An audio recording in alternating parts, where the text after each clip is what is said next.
Seguimos en la mira, estamos con el subsecretario de Interior, Jorge Vázquez. Jorge, ese delincuente que le disparó al policía, con la mano en el corazón, porque yo sé que les cuesta muchas veces decir esto, ¿a usted le parece que es rehabilitable? Es difícil decir esto. Es difícil saber cuánto puede rehabilitarse una persona. Es muy difícil.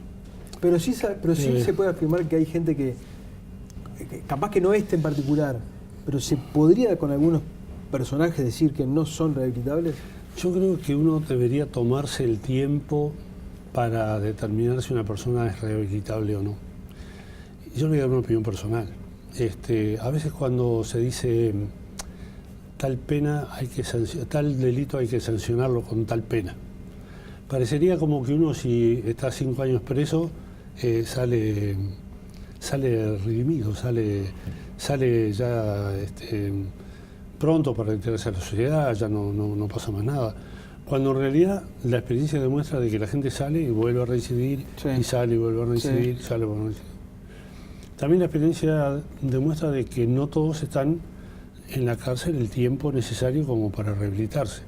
También la experiencia muestra que las cárceles no son un lugar de sana rehabilitación. Cuanto más tiempo están.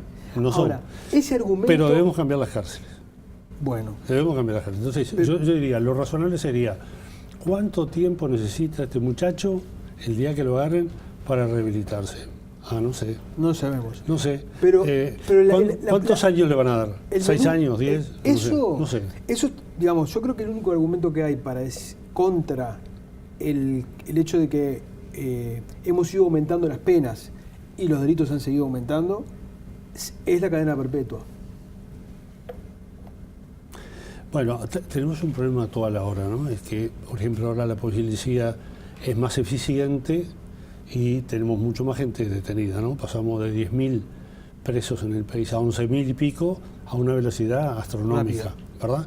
Eso nos fue acompañado con políticas de rehabilitación. Ahora, nos queda la disyuntiva, ¿la policía tiene que ser eficiente o no? Y tiene que ser eficiente. Sí. Y tiene que detener a los delincuentes, los tiene que detener. Sí. Los tiene que llevar a la cárcel, los tiene que llevar a la cárcel. ¿Eso va acompañado a esa misma velocidad con políticas de rehabilitación? No. Primero hay hacinamiento, hay dificultades para gestionar la cárcel. ¿Para usted la perpetua no está en el menú? No, la verdad que no. No.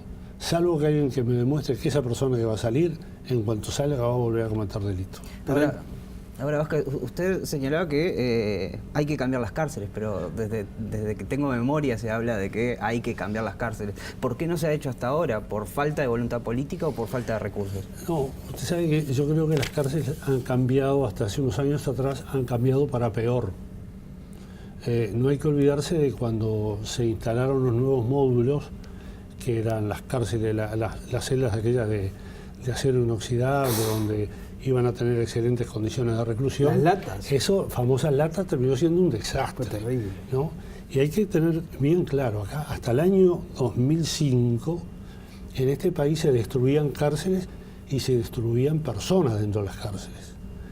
El gobierno que invierte para mejorar la situación carcelaria ha sido el gobierno del Frente Amplio. No con la velocidad que quisiéramos, pero estamos terminando de construir una cárcel nueva, de última generación, para cerca de 2.000 personas, que va a tener una cantidad de componentes que yo pienso que si hacemos una buena clasificación, podemos intentar hacer una buena rehabilitación y poder tener buenos resultados. Y mientras eso funciona, ir a reparar el desastre que tenemos en el COMCAR, que hoy en día es una ciudad de presos. Eso que usted dice de que las políticas carcelarias durante el gobierno del Frente Amplio aumentaron las plazas, lo reconocieron ex comisionados parlamentarios, pero así como en la sociedad, quizá lo que cambió no es tanto el delito, sino la violencia en el ejercicio, también parece haber cambiado eso dentro de las cárceles. Sí. Cuando hay un preso muerto, el Ministerio del Interior no es de alguna manera responsable casi que de la misma manera que cuando hay un muerto en las calles. Yo creo que estando las cárceles bajo la responsabilidad del Ministerio del Interior, todo lo que pase en las cárceles es responsabilidad del Ministerio del Interior. El tema es hasta dónde uno puede cumplir aquellas cosas que puede cumplir hasta dónde no puede. El hacinamiento que tenemos hoy en día no es un hacinamiento desmedido. Está focalizado más que nada en algún módulo del CONCAR, ¿verdad? ¿Pero por qué? Porque falta hacer una buena clasificación y decir, bueno, estas personas van a entrar en este régimen de rehabilitación, estas en otro régimen de rehabilitación, que no tienen que ver mucho con el delito, porque de repente alguien entra a la cárcel por un homicidio y la verdad que se arrepiente toda su vida y nunca más va a hacer más nada, y yo qué sé. Y otros entran por delitos menores y salen cometiendo delitos mayores. Entonces, yo creo que lo que tenemos que tratar de hacer es ser ordenados, tratar de ir mejorando paulatinamente. No se puede hacer todo simultáneamente, sobre todo cuando hay una afluencia de presos nuevos muy importante, cuando el 60% de los que vuelven a ingresar en la cárcel ya tienen muchos antecedentes anteriores, donde se integran a lugares donde es difícil rehabilitarse y donde hay que tener criterio de que no todo el mundo tiene que ser tratado de la misma manera. Yo creo que tiene que ser tratado dentro del marco de los derechos humanos, con el respeto, pero hay gente que tienen que tener regímenes más blandos y regímenes más duros. Acá hay gente que si quiere rehabilitarse y demuestra que entra en un proceso de rehabilitación, tiene que mejorar, y hay otra gente que si no entra en un proceso de rehabilitación y no va a mejorar su condición penitenciaria. Los presos tienen derechos, pero también tienen que tener deberes. No, la cárcel no puede ser para que el preso haga lo que quiera. ¿Hoy pasa eso? En muchos lugares sí pasa eso. Ahora, Vázquez, cuando lo escucho enumerar tanto lo que se ha hecho como lo que falta hacer para convertir las cárceles en verdaderos lugares de rehabilitación, siempre el foco está puesto en la infraestructura. Y es esa la base del cambio que se necesita en las cárceles para que cumplan realmente con el objetivo, la infraestructura, o pasa realmente por otro lado. No, yo creo que es una necesidad, es necesario la infraestructura, no es lo único, ni capaz que no es lo más importante, pero es muy difícil implementar medidas de rehabilitación en un lugar donde si habitualmente tiene que estar 4, hay 12, porque además el entorno pesa sobre aquella persona que puede ser más,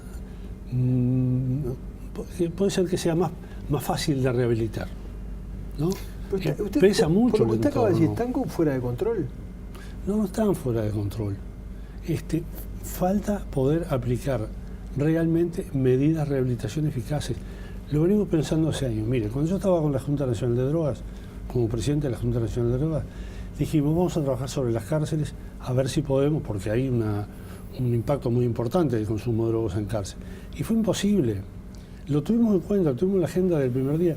No lo pudimos hacer. ¿Cómo es porque imposible? En un lugar, sí, Gabriel, porque en un lugar donde en vez de haber 4, hay 15, es muy difícil hasta poder acceder a alguien porque está el peso social de los demás. Pero hay una puerta por donde entra y sale todo, ¿no? Sí, hay una puerta por donde sale todo, pero también hubo que combatir la corrupción policial, hubo que mejorar las medidas de control de entrada y salida de las cárceles, porque si la propia familia le abastecía de drogas a la gente, y a veces uno tenía el reclamo de una madre, mi hijo se metió en la droga y cometió un delito y pobre, no sé qué, y resulta que después, cuando está en la cárcel, para que el pobre muchacho no sufra tanto la cárcel, la propia familia, no digo que sean todos, pero la propia familia le termina suministrando drogas. Jorge, las cámaras, la mezcla de cámaras y el pago, según los datos que usted maneja, le está dando que han bajado rapiñas, sí, señor, ¿no? Y esta estrategia va a aumentar las zonas patrulladas por el PAD, van a aumentar la cantidad de cámaras.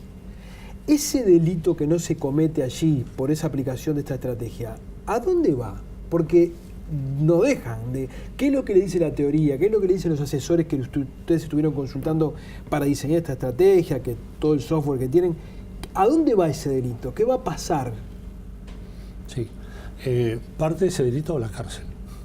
Bueno, parte del delito de la cárcel. La prueba está que en un año pasamos de 10.000 a 11.400 presos. Parte del delito de la cárcel. ¿Y el que no? Parte del delito migra. No todo. Hay un corrimiento del delito, pero siempre es mucho menor que la cantidad de delitos existentes. Hacia otras zonas. Hacia otras zonas. Entonces uno lo que tiene que tener es, en el caso del PADO, es un programa que no está encerrado en sí mismo, es un programa que está analizado permanentemente, que estudia el corrimiento del delito, que está viendo permanentemente el comportamiento del delito, que eso es una cosa nueva. Acá siempre se habla de número de delitos, tanta cantidad, pero no se habla del comportamiento del delito. Uno tiene que estudiar la característica del delincuente, la característica de la víctima, la característica del lugar donde se comete el delito, porque no todo es igual. Mire, en uno de los puntos calientes que estuvimos estudiando, punto 6, era uno de los tantos puntos que estudiamos. ¿Por qué se cometían allí tantos delitos? Empezamos a agarrar parte por parte durante 5 años y mandamos gente a ese lugar de mañana, de tarde, de noche, filmamos, sacamos fotos. Llegamos a la conclusión de que el 50% de las rapiñas que se cometían ahí eran rapiñas a taximetristas. Eso no se arreglaba, ni con policías, ni... ¿Sabe cómo se arregló eso? Diciéndole a los taximetristas que ese era un lugar que no se podía estacionar, haciendo limpiar el predio porque había basurales en el entorno, correr el contenedor, poner mayor iluminación y poner una cámara. ¿Y bajó? 50%.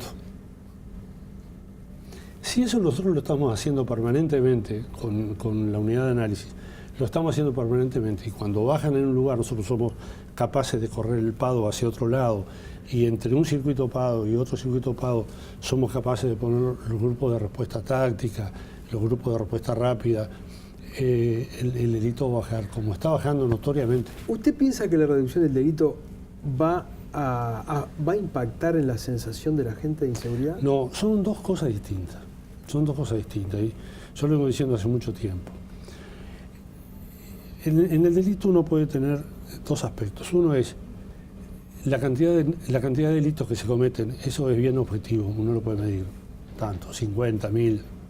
Y lo otro es la sensación de inseguridad que tiene la gente. Que eso no se puede medir. Hay países que son mucho más inseguros, que tienen mucho más delitos que Uruguay. Sin embargo, la gente no se siente insegura. Incluso, yo lo he dicho creo en su programa, en las encuestas que hacemos acá en el Uruguay, cuando le preguntamos a la gente, ¿usted qué considera que es más seguro, su país o su barrio? Y todo el mundo dice, no, mi barrio es mucho más seguro. Y se lo preguntamos a la gente de todos los barrios. Quiere decir que aquellas cosas que la gente conoce, las considera como más seguras, las maneja mejor. Aquellas cosas que son más etéreas, el país, lo que me están pasando por los medios. U otro barrio incluso. O el otro barrio que yo no conozco, es más inseguro. Pero paradójicamente, eso también opera para los delincuentes. El delincuente se siente seguro robando en su coto de casa. Cuando uno lo obliga a salir de ahí, a ir a otro lado, le cuesta mucho más y se hace mucho más vulnerable, porque tiene que ir a competir con el otro, que es el que conoce el barrio, y además se tiene que desplazar más y en el medio está la policía. Entonces la consigna es, hay que pelearle en la cancha y hay que pelearle en la liga, porque los delitos se cometen cada vez más cerca de los lugares donde los delincuentes viven. Y sin estigmatizar, Gabriel Pereira, nosotros hicimos un estudio sobre la violencia en Montevideo, ¿no? Y no la asociamos a los delitos, sino a actos violentos.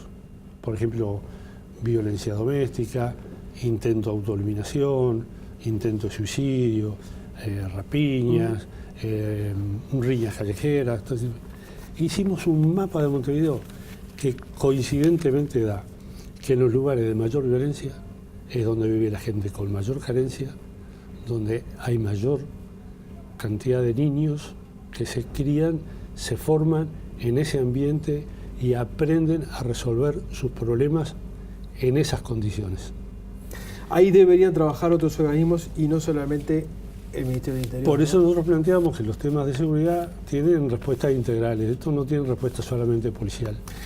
Jorge, porque no podemos estar corriendo atrás de delincuentes. Tenemos que ganar, tenemos que llegar antes. La consigna hoy en día es no agarrar al delincuente, sino evitar que cometa delitos. Muchísimas gracias por haber estado. No, gracias a ustedes. Y nos vamos a una tanda, ya volvemos.